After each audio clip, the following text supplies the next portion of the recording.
Hiya.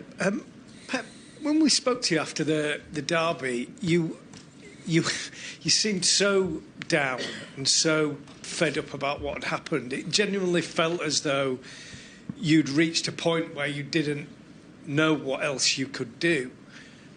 How low did you get after that game? How near did you get to thinking, I can't do this? Oh, you just finished a game that we lost it when we were close to win, and we lost the game for the circumstances that happened. Yeah, I was not happy, yeah.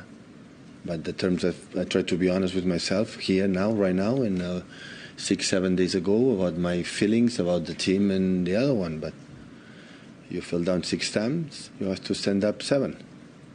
So it's not an alternative.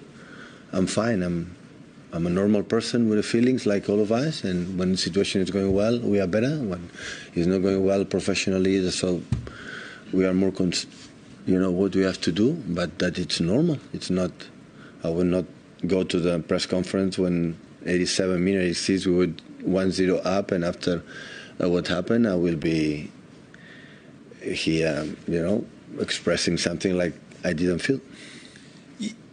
You've had a rare week where you haven't had a game. Has that almost offered a chance in some way for the players to reset a bit and kind of almost go again, start again at Aston Villa tomorrow?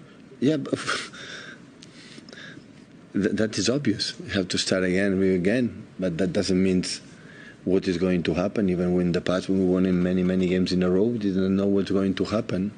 Of course, we have to try it again and do it again, and sooner or later, we'll turn around. So I don't know when, because some problems we had in the squad. Ruben is out for a long time. Ederson, I don't know, will be ready tomorrow. So, and we have to continue. It's only what we have to do. Hi, Pep. Sorry, can I just clarify what you said there? You said Ruben's out for a long time. I said yes. Yeah, 3-4 weeks will be out. Yeah. 3 or 4 weeks. Okay. And what's the issue? Muscular. 75 minutes against United, felt something in a. But he's so strong and he won't stay in the pitch, and now he's injured. I was about to ask you whether your injury situation was going to get better with Manuel Akanji. Is he potentially being back? Yeah, it's good. Manu and Jon, they are back training last 2 days, so that's good for us. And Jon Stones and Kovacic obviously were back on the bench and part of the squad for Manchester United. Yeah, is that a boost for you to have those back available for this game? Yeah, of course. As much players we come back is better. And like Simon asked you, obviously, having a free week, how much of an opportunity does that give you to work on specifics for this Aston Villa game? Because a lot of the time it's about rest and recovery, not much time to prepare, some specifics, but this is a bit of a free time. Yeah, we make a good 2 training sessions. Today, the 3rd. Yeah, good. We train good. The guys are ready. Thank you. Hi, Pep. Is there anything from the last time you visited Villa that you could bring to this game, or is it like 2 completely different things? Because you didn't have Rodri as well in that game last time, I think. Yeah, but after they come back here, we beat them 4-1. You have to analyze the guys the times we drop points or lose points. I'm sorry. So we were more than lose in the past. Of course, we lost there. They were better by far. They came here, we were better. So different. Why you have to compare what happened there, what happened here now? We will play here. So the past is the past. So it's a new moment, and the situation, you have to deal with it. And with Manu and Jon coming back, even though we don't have Ruben, do you think they are able to start? Do you have more options for your back four? I don't know yet. Yesterday was the first training session, I would say, properly, and have been out for a while, so we'll see. We'll see tomorrow. Hi, Pep. It's obviously been a difficult time for Jon Stones. How much of a difference when he's back on the field can he make? Can he give you the lift potentially? Of course, it's important everybody back and his best. When you are, what I said before, when you are injured for 3-4 weeks and after come back, you need a little more time to be your best. But of course, it's important. Important player for us for many years. Just on this experience, obviously it's been a tough time. is sort of unprecedented in your managerial career, but have there been times when, thinking back to when you were a footballer, when you went through similar tough times, that you can relate to and use that experience now? I handle good moments, I handle good the bad ones. So I had the bad ones in these 30, 40 years, the career as a manager, but always we make, after a while, 2, 3, you know, we were able to come back, and now it's take longer. So we take experience with that. I always see in the future. So if you analyze, I have been more than 40 bad days in terms of results. That is the truth. And you compare it in 8 years, so it's much better. So you compare 8 years, have incredible things we have done, and now with this 45 of more than 40 days, yeah, it's bad. It's absolutely. I said after United, so we don't have defense. The result speaks for itself.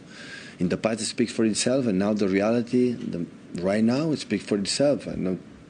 Nothing much to say. We are not winning games. We have to win games. It doesn't matter circumstances, the problems, yes, but we have to do it, and we are not doing that. And I know that the moment we can get a good result, so the team is coming back, and we'll be back. And this is what I try to do. Pep, approaching January, I know I've asked you a lot about potential for players coming in. Is there any potential scope for any players to leave, would you say, next month? Leave? Yeah, because lots of players, like, for example, so. James McAtee, Nico Riley, they're not getting many minutes. I don't think so. No. And with regards to the way you refresh the squad, I mean, traditionally players here seem to decide when they want to move on for a new challenge, don't they? It tends to be up to them, and you say that if they want to go, then you'll allow them to go. As players approach the end of their contracts, and the longer this run goes on, do you have to start thinking about some potentially difficult conversations with players to say the other way around, from the club's point of view, that maybe moving forward they will not be required? Sorry, because I maybe misunderstand it. So you are saying that if the clubs come to ask for some players to stay instead to leave? Traditionally, it's up to the player, isn't it? We've seen lots of examples where the players come to you and said, look, I want a new challenge. Yeah. But this is an unprecedented run, isn't it, of form. Is there a time with players specifically coming towards the end of their contracts that you have to, as a club, sit down and say, well, actually, there might be certain players that it's the right time for you to say to them, we want to sell you, rather than the other way around? I don't know. It will be at the end of the season. It depends on how they perform, all of us. So now it's not in reality. In the end of the season, we'll see what is the situation. And we take, always I said, what I want is my players back. You know, have the squad. I have the same feeling that the squad is really good. The problems we didn't have. It's not about we are good or bad players, or it's not about that. It's we didn't have. Now we start because now we lost 2 important figures for a while, but it's what it is. It happened in the beginning and continue. And when one is the players back, that is. And after, what's going to happen in winter, what's happening in the end of the season, the club, of course, and myself, we're going to decide what is the best for the team. And can I just finish by asking about Aston Villa, because you know from experience the difficulties, particularly of managing a successful Premier League campaign alongside the Champions League and having success in both competitions. Well, so far Aston Villa have adapted seemingly very well. How impressed have you been with what they've done this season specifically? Yeah, no surprise. Top excellent manager, handled many things and have done incredible success like season qualifying the Champions League. The result in the Champions League speaks for itself. And they are handling good, because when I have been in many clubs handling both competitions, European and local competitions, and done really well. So it's not a surprise that they reinforced the squad. The squad is depth, is a long squad, it's really good. So yeah, in that terms, it's nice.